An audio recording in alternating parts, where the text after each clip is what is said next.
Find the local maximum minimum if any of the following function. Also find the local maximum and local minimum values as the case may be. So ಇಲ್ಲಿ f of x is equal to sin of x minus cos of x ಇದೆ for x between 0 to 2 pi ಅಲ್ವಾ. So ಮೊದಲನೇ step ಏನು, step 1 local maximum minimum ಈ ರೀತಿಯಲ್ಲಿ ಕಂಡುಹಿಡಬೇಕು. Find all the critical points, take the end points. ಇಲ್ಲಿ end points ಬೇಕಾಗಿಲ್ಲ, ಯಾಕಂತ ಹೇಳಿದ್ರೆ it is open interval. At all the points calculate the value of f and identify the maximum and minimum value.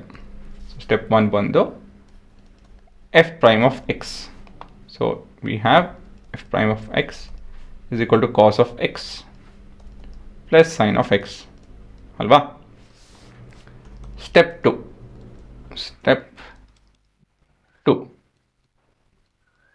zeros of f of x. So ಅದನ್ನು ಕಂಡುಹಿಡಿಯೋಕ್ಕೋಸ್ಕರ ನಾವು cos x plus sine x 0 equate ಮಾಡೋಣ.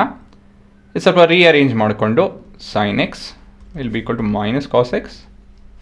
ಮತ್ತು ಇದು solve ಮಾಡಬೇಕು ಅಂತ ಹೇಳಿದ್ರೆ we can divide with cos at both the ends ಮತ್ತು ಇದನ್ನು ಸಾಲ್ವ್ ಮಾಡ್ಬೋದು. So this would be tan of minus pi by 4 alva. So this is on dividing cos of x on both sides.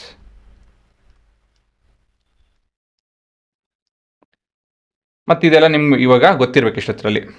Of course we need to have a value in between 0 to 2 pi. ಹಾಗಾಗಿ x is equal to pi by 4 ಅಂತ ಹೇಳಿ conclude ಮಾಡೋದಕ್ಕಾಗಲ್ಲ. So ಏನು ಮಾಡಬೇಕು ಒಂದ್ಸತಿ ನಿಮ್ಗೆ revision ಮಾಡಿಬಿಡ್ತೀನಿ ಇಲ್ಲಿ. So tan positive negative ಈ ರೀತಿಯಲ್ಲಿ ಬರುತ್ತೆ. ಸೊ ಫೋರ್ತ್ ಕ್ವಾಡ್ರೆಂಟು ಮತ್ತು ಸೆಕೆಂಡ್ ಕ್ವಾಡ್ರೆಂಟ್ ವ್ಯಾಲ್ಯೂಸ್ ಕಂಡುಹಿಡಬೇಕು ನಾವು ಅಲ್ವಾ. ಸೊ ಈ ಥರ ಇರಬೇಕಾದ್ರೆ x will be equal to 1.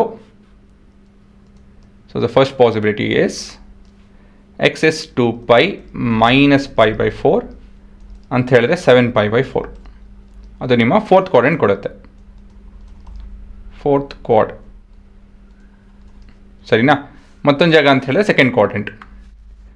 So x is equal to pi minus pi by 4. So ಇವೆಲ್ಲ ಟ್ರಿಕ್ಸ್ ನೀವು ಮೊದಲೇ ಕಲ್ತಿರಬೇಕು. So this will give us second quadrant. ಸರಿ ತಾನೆ. ಮತ್ತಿವಾಗ ನೆಕ್ಸ್ಟು ಎಷ್ಟನೇ ಸ್ಟೆಪ್ ಇದು, ಸ್ಟೆಪ್ 2 3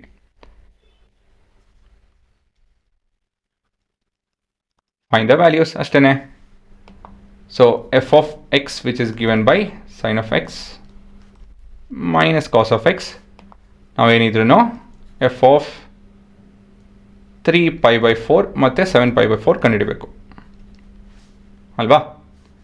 ಸೊ ಸೈನ್ ಆಫ್ ಹುಡುಗರ 3 pi by 4 ನಾನು 4 pi ಬೇಡ 4 pi by 4 minus 3 pi by 4 ಅಂತ ಹೇಳಿ ಬರ್ಕೊಬೋದು.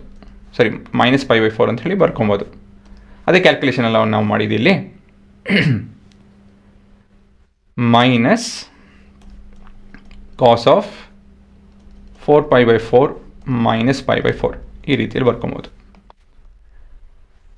So sine minus pi by 4 ಅಂತ ಹೇಳಿದ್ರೇನೋ, sorry sine pi minus pi by 4 ಅಂತ ಹೇಳಿದ್ರೇನೋ ಇದು 4 cut ಹಾಕೊಳುತ್ತೆ.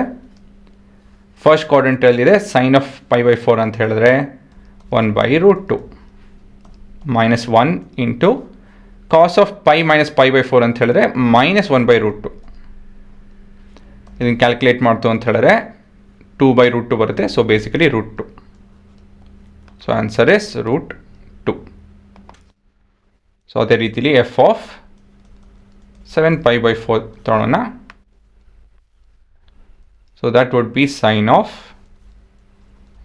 8 pi by 4 minus pi by 4 minus cos 8 pi by 4 minus pi by 4.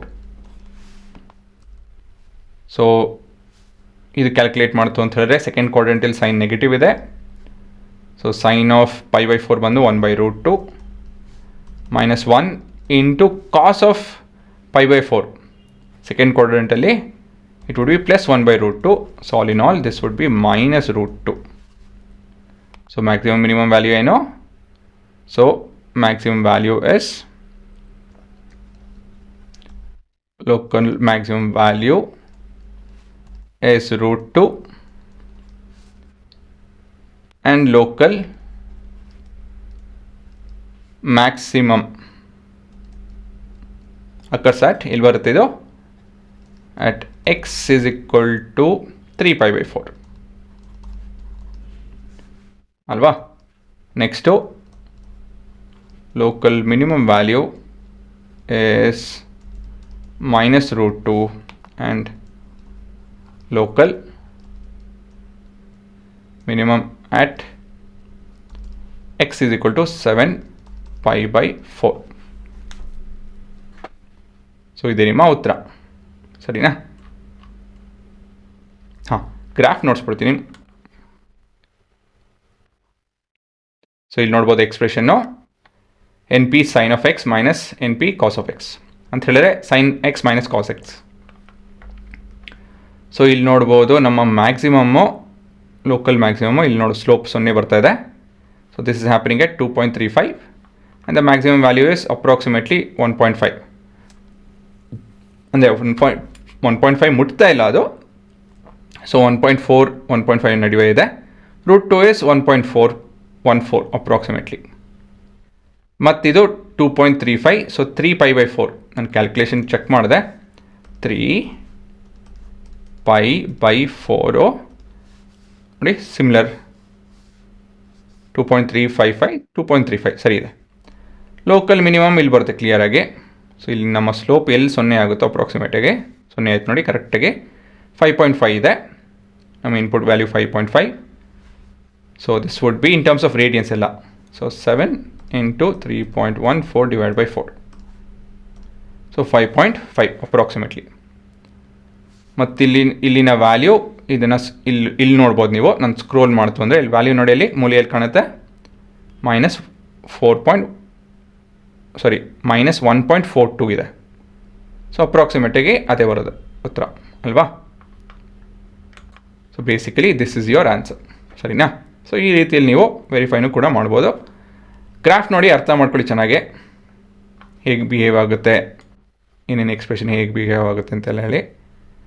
ಮತ್ತು ಹುಷಾರಾಗಿರಿ, ಎಕ್ಸ್ಟ್ರೀಮ್ ವ್ಯಾಲ್ಯೂಸು ಕನ್ಸಿಡರ್ ಮಾಡಿತ್ತು ಅಂದರೆ ಅದನ್ನು ಕನ್ಸಿಡರ್ ಮಾಡ್ಕೊಂಡು ಮುಂದುವರಿಬೇಕು. This is not equal to, so we need to skip that.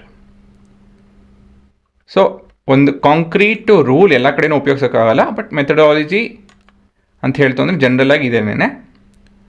So ಇದೇ ಥರ ಒಂದೇ ಥರನೇ ಎಲ್ಲ ಪ್ರಶ್ನೆನೂ ಇರುತ್ತೆ ಅಂತ ಹೇಳೋದಕ್ಕಾಗಲ್ಲ. ಸೊ ಒಂದೊಂದು ಕಡೆ ಒಂದೊಂದು ರೀತಿಯಲ್ಲಿ ನೀವು ಬಿಹೇವಿಯರ್ ಉಪಯೋಗಿಸ್ಕೊಂಡು ಸಾಲ್ವ್ ಮಾಡ್ಬೋದು. ಒಂದೊಂದು ಕಡೆ you need to differentiate and do it. ಇನ್ನೊಂದು ಕಡೆ ಡಬಲ್ ಡಿಫ್ರೆನ್ಸಿಯೇಷನ್ ಉಪಯೋಗಿಸಿ ಮಾಡ್ಬೋದು. So it depends.